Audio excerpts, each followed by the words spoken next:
Sir, you painted a very grim paint of Indian public sector education. Now we are in election process. We have to select a person who can improve our education systems. But we see in our manifestos released by the political parties, there is not a big anything claim on this education. What do you say about this? Yeah, certainly it's an important question. I think, in my opinion, you have to raise the question of strengthening public education as an important question in the ongoing elections. We have to question all the political parties, we have to question the candidates, we have to question very specifically what is that they are going to do to strengthen public education.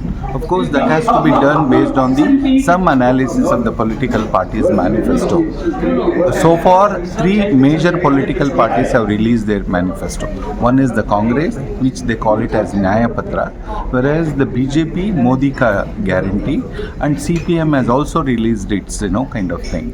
If you look at comparatively the political manifestos of these three political parties, the Congress manifesto seems to be somewhat some emphasis on strengthening public education. Why I am telling this? Let us count on three things. One is they are very keen to implement the Right to Education Act, which is one of the basic legislation for strengthening public education. Number two, they are talking about extending the right to education from class 1 to class 12, which is again a very positive thing. Number three, they are also very clearly mentioned in the manifesto that they are going to invest money for strengthening public education.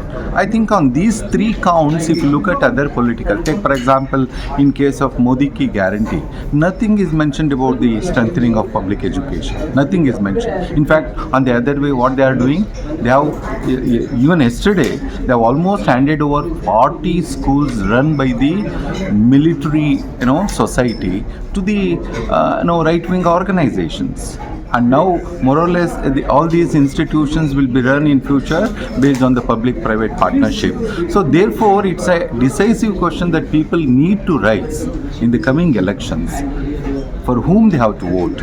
And they have to tell very clearly that we are going to vote for those who are really, committed to make education as a guarantee, to strengthen public education, and to, who can invest adequately to strengthen public education. Because we have been talking about 6% of GDP from almost how many years now? 80 years after Kothari Commission in 1966. So therefore, making education as a prime political agenda in the ongoing election is the way that we can certainly focus on strengthening public education. If we out-elect this government and some other government will come, you think that they will surely, genuinely work on education system? It gives at least an opportunity to engage with them. Take for example, look at the Nyaya Patra.